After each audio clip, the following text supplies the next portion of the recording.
Assalamualaikum warahmatullahi wabarakatuh. Selamat pagi anak-anakku semua.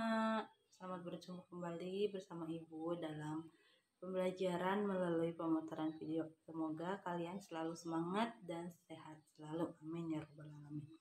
Baik anak-anak, untuk pembelajaran kali ini kita masih membahas di tema 1, subtema 1 pembelajaran yang ketiga ya. Nah, sebelum kita mulai pembelajarannya, marilah kita sama-sama untuk berdoa terlebih dahulu supaya kegiatan pembelajaran hari ini dilancarkan dan dimudahkan. Amin ya robbal alamin. Baik, kalau kalian sudah berdoa, mari kita sama-sama mulai pembelajarannya. Simak videonya, siapkan alat tulisnya, tulis yang menurut kalian penting ya. Kemudian dipahami. Selamat belajar dan selamat menyaksikan.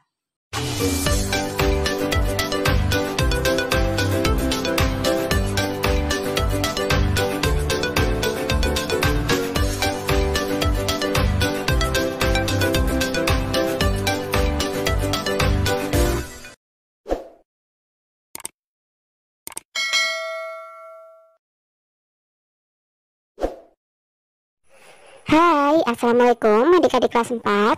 Pada video kali ini kita akan belajar tema 1, subtema 1, pembelajaran 3. Permainan tradisional apa yang ada di daerahmu? Bagaimana cara memainkannya? Hari ini kamu akan mengenal dan mencoba beberapa permainan tradisional. Tahukah kamu bahwa Indonesia juga kaya dengan permainan tradisional? Mari membaca teks berikut sebelum kamu mempraktikannya. Benteng-bentengan. Benteng-bentengan atau rerebonan adalah permainan yang dimainkan oleh dua kelompok penawan dan tertawan. Masing-masing kelompok terdiri atas 4 sampai dengan 8 orang dan memiliki satu tempat sebagai markas. Markas atau benteng bisa berupa sebuah tiang, pohon, atau pilar. Gobak sodor. Permainan gobak sodor atau galah asin atau galasin dilakukan di lapangan. Arena bermainnya merupakan kotak persegi panjang dan dibagi menjadi beberapa bagian secara horizontal dan vertikal. 1. Apa yang membuat kamu tertarik dengan kedua permainan tradisional tersebut? Jelaskan. Permainan tersebut sangat mudah dimainkan dan dapat melatih kerjasama tim. 2. Bagaimana aturan permainan tradisional tersebut? Peraturan permainan benteng-bentengan. 1. Permainan bentengan terdiri dari 2 kelompok. Masing-masing kelompok terdiri dari 4 sampai 8 pemain. 2. Permainan bentengan dilakukan dengan menjaga benteng yang diwujudkan berbentuk tonggak, tiang kayu atau bambu. Dapat juga menggunakan pohon hidup. Tonggak dijadikan sebagai markas masing-masing kelompok. 3. Pemain bentengan yang keluar dari markas dianggap menyerbu terlebih dahulu. Pemain ini apabila dikejar oleh musuh dan tersentuh tangan oleh musuh, dianggap tertangkap. Pemain yang tertangkap ditempatkan menjadi tawanan. 4. Pemain ini dapat kembali mempertahankan bentengnya apabila telah diselamatkan temannya dengan cara menyentuh tangan atau bagian tubuhnya. 5. Kelompok pemain dinyatakan mendapatkan nilai apabila dapat menyentuh markas musuh. Peraturan permainan gobak sodor. 1. Masing-masing pemain dari tim jaga harus bergerak di sepanjang garis melintang yang telah ditentukan. Jadi kakinya harus selalu menginjak garis tersebut. 2.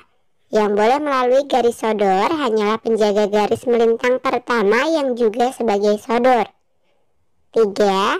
Masing-masing pemain tim serang dari pangkalan harus berusaha melewati semua garis melintang. Jika salah satu pemain saja bisa kembali lagi ke pangkalan tanpa tersentuh tim jaga, maka tim serang menang. 4. Bila pemain tim jaga bisa menyentuh salah satu pemain tim serang, maka tim jaga menang. Lalu tim jaga berganti menjadi tim serang. Begitu seterusnya. 5.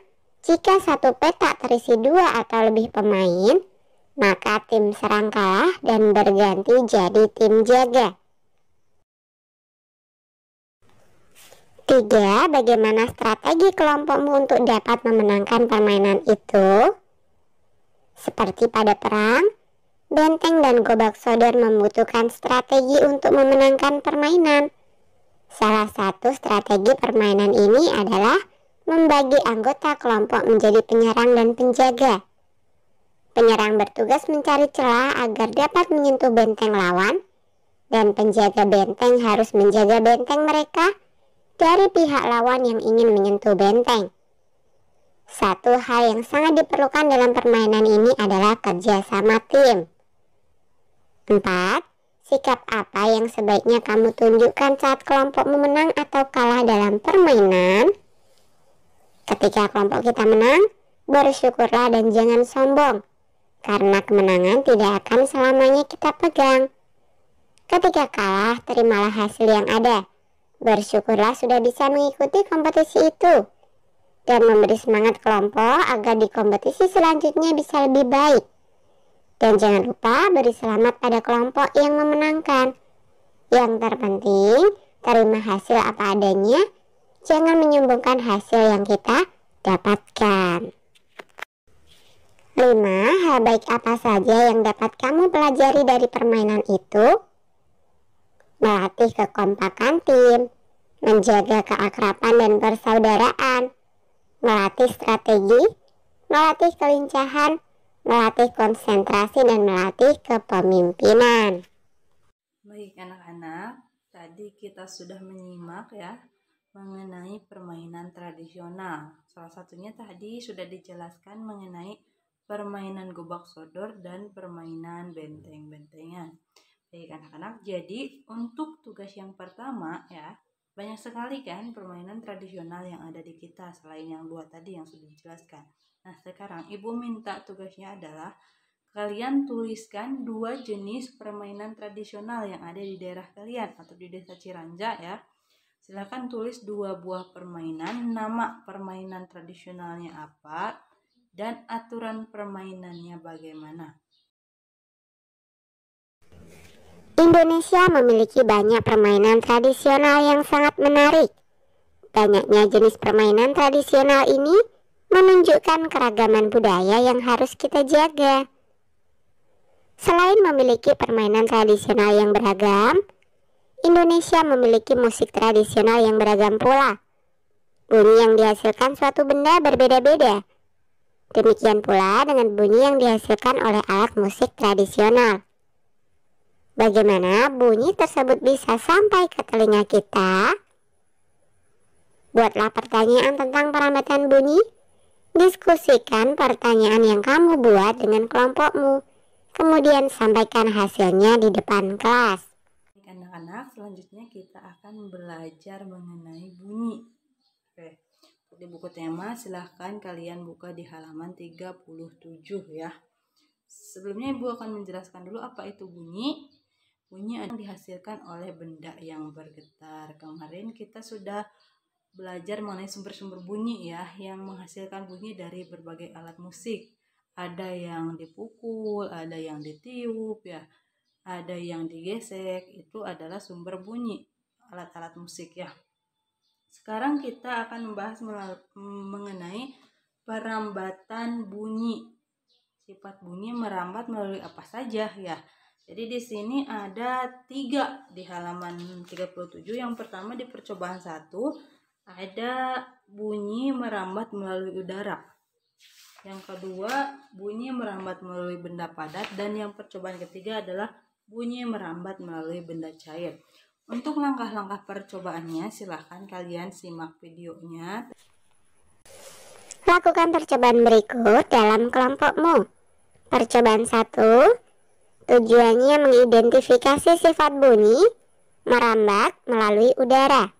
Alat dan bahan, selang plastik, panjang 2 meter atau lebih. Langkah kerja 1. Pegang salah satu ujung selang dan minta temanmu memegang ujung lainnya. 2. Dekatkan ujung selang ke telinga. 3. Minta temanmu berbicara melalui ujung selang yang ia pegang. 4. Dengarkan dan catat apa yang ia sampaikan. Berikan hasilnya kepada temanmu untuk diperiksa. Percobaan 2. Tujuannya mengidentifikasi sifat bunyi merambat melalui benda padat. Alat dan bahan: 1. Gelas plastik 4 buah, 2 benang kasur, 3 paku.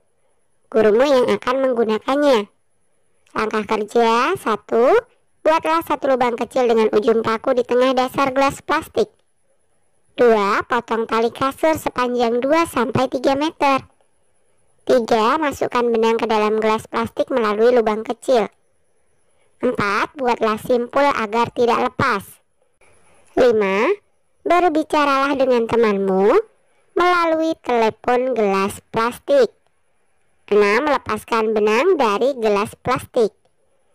7. Berbicara dengan temanmu melalui telepon gelas plastik tanpa benang. 8. Dengarkan dan catat apa yang ia sampaikan. Berikan hasilnya kepada temanmu untuk diperiksa. Percobaan 3. Tujuannya mengidentifikasi sifat bunyi merambat melalui benda cair. Alat dan bahan: 1 ember besar, 2 air, 3 batu koral, 4 corong kecil. Langkah kerja: 1. Isi ember dengan air hingga penuh. 2. Masukkan corong ke dalam ember hingga bagian bawahnya terendam. Usahakan corong tidak menempel pada ember. 3. Ketuklah salah satu sisi ember dengan menggunakan batu secara perlahan. Sementara itu dekatkan telingamu pada bagian atas corong. 4. Dengarkan dan catat hasilnya. Nah, istilah tabel berikut berdasarkan hasil percobaan. Nah, tadi kita sudah melihat penjelasan mengenai percobaan identifikasi perambatan bunyi. Nah, jadi tadi sudah dijelaskan ada 3 percobaan. Yang pertama ada sifat bunyi yang merambat melalui udara. Yang kedua ada sifat bunyi yang merambat melalui benda padat. Dan yang ketiga ada sifat bunyi yang merambat melalui benda cair. Baik, jadi untuk tugas yang kedua, Ibu minta silahkan kalian pilih salah satu saja ya dari ketiga percobaan tersebut. Pilih yang menurut kalian lebih mudah. Silahkan praktikkan di rumah ya. Kemudian setelah kalian lakukan percobaannya, kalian isi tugasnya di halaman 41. Jadi tadi yang sudah kalian lakukan, kalian tulis di sini ya. Nama percobaannya apa? Terus tujuannya apa? Ya, tulis juga alat dan bahannya, digunakannya apa, langkah kerjanya bagaimana, hasilnya bagaimana, dan kalian terakhir simpulkan di tabel yang terakhir. Nah, tapi selain laporan kegiatan percobaan ini, Ibu minta buktinya ya, kalian melakukan tugasnya atau tidak. Jadi tolong setiap kegiatannya, percobaannya kalian fotokan dan kirimkan ke Ibu. Melalui media apa saja bunyi dapat merambat dan sampai ke telinga kita? Bunyi dapat merambat dan sampai ke telinga melalui media udara, padat, dan cair. Media atau benda apakah yang digunakan untuk merambatkan bunyi? Media atau benda yang digunakan untuk merambatkan bunyi adalah padat, contohnya benang, gas, contohnya udara, cair, contohnya air. Apakah bunyi yang dihasilkan dari setiap media sama? Mengapa? Bunyi yang dihasilkan dari setiap media berbeda-beda, tergantung dari tingkat kerapatan media atau benda yang dilalui oleh bunyi. Semakin rapat medianya, maka rambat bunyinya akan semakin cepat. Pada zat padat, bunyi akan lebih cepat merambat sehingga bunyi lebih jelas. Apa yang dapat kamu simpulkan tentang perambatan bunyi? Kesimpulannya adalah bunyi merambat sebagai sebuah gelombang. Bunyi memerlukan media untuk merambat dan cepat rambat bunyi tergantung media. Baik anak-anak, Ibu rasa pembelajaran hari ini cukup ya. Apabila dalam pekerjaannya kalian mengalami kesulitan, silakan kalian bertanya atau meminta bantuan kepada siapa saja. Boleh kepada teman, boleh kepada orang tua, atau kepada ibu juga silakan bertanya melalui WA ya. Itu saja yang bisa ibu sampaikan. Sebelum mengakhiri kegiatan pembelajarannya, kalian jangan lupa berdoa dulu. Tetap semangat, tetap jaga kesehatan, dan sukses buat kita semua. Terima kasih. Wassalamualaikum warahmatullahi wabarakatuh.